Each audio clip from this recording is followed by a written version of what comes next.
Hello everyone, welcome to Legal Code.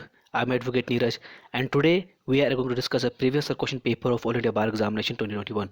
This is practice set number 30. I have already uploaded the practice set up to 29.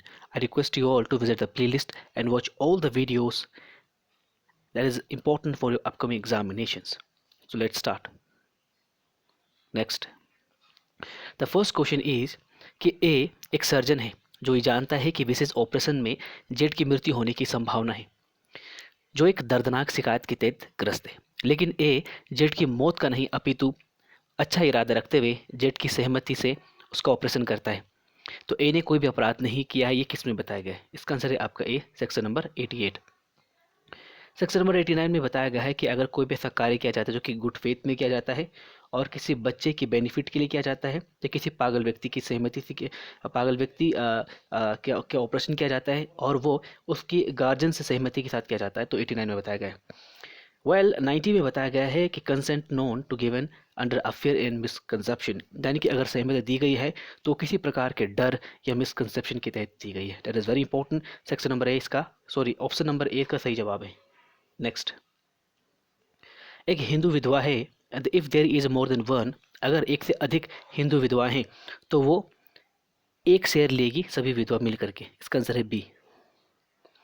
Section number 112 की बात करते हैं evidence act की। अगर किसी बच्चे का जन्म एक लेजिटिमेट यानी कि वैध विवाह से उत्पन्न होता है और विवाह का खंडन अगर बाद में हो जाता है, तो अगर बच्चे का जन्म 280 दिन के तहत यानी अंदर अंदर हो जाता है तो ये माना जाता है कि वो उसका ही बच्चा है।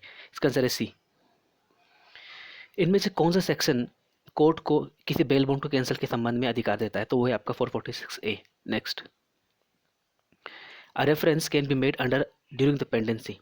तो रेफरेंस जब कोई भी मामला न्यायालय में लंबित होता है तो किया जा सकता है। तो इसका आंसर ए है।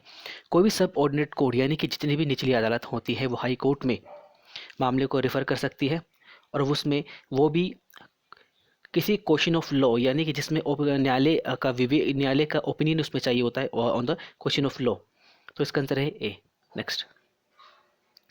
Right of equality before the law under article 14 is subject to the restriction of, इसमें होता है आपका रीजनेबल क्लासिफिकेशन। नेक्स्ट। 299 और 300 के बीच में जो डिस्टिंक्शन जो किया गया था जस्टिस मेलविल के द्वारा, तो ये कौन से मामले में दिया गया था? उसका नाम था रेग versus Govinda. Next. Any person agreed by the order made by the disciplinary committee of bar council of India. Advocate act धारा नंबर 36 और 37 के तहत अगर बार काउंसिल ऑफ इंडिया की जो डिसिप्लिनरी कमेटी है उससे आदेश से अगर कोई भी व्यक्ति पीड़ित है तो वह सुप्रीम कोर्ट में अपील कर सकता है। नेक्स्ट। एक perpetual injunction can only be granted, perpetual यानी कि टेम्पररी इंजेक्शन ग्रांट किया जा सकता है by the decree at the hearing and upon the merit of the suit. C इसका सही जवाब है। नेक्स्ट।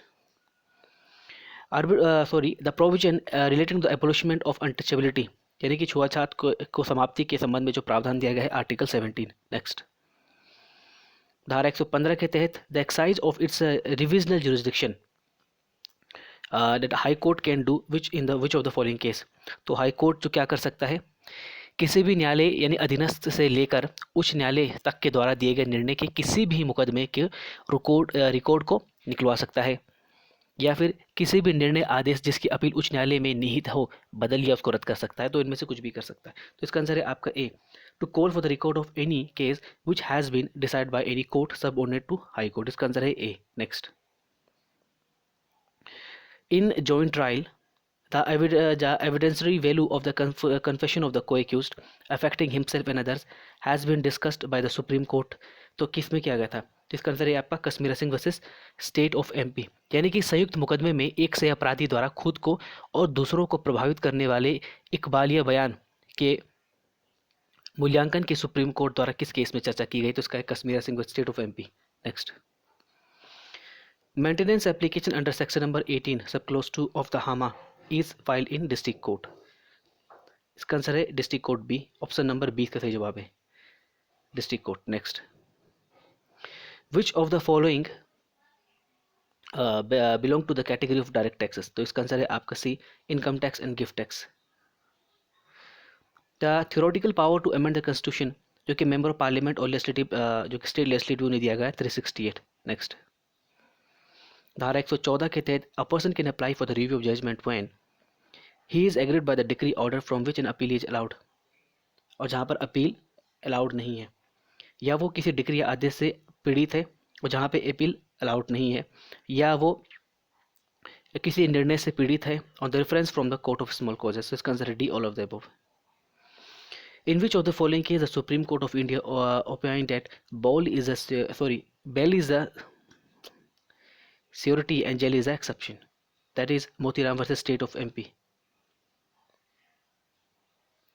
तो provision relating to the compoundable offence दिया गया है सेक्शन 320. नेक्स्ट, सीपीसी की कौन सी धारा के तहत सेटलमेंट ऑफ डिस्प्यूट जो कि आउटसाइड ऑफ द कोर्ट के बाहर होता है, that is 89(1) C. Next, where the magistrate of the first class passes on the sentence of fine not exceeding for ₹100, तो उस ऑर्डर के खिलाफ अपील नहीं होती है.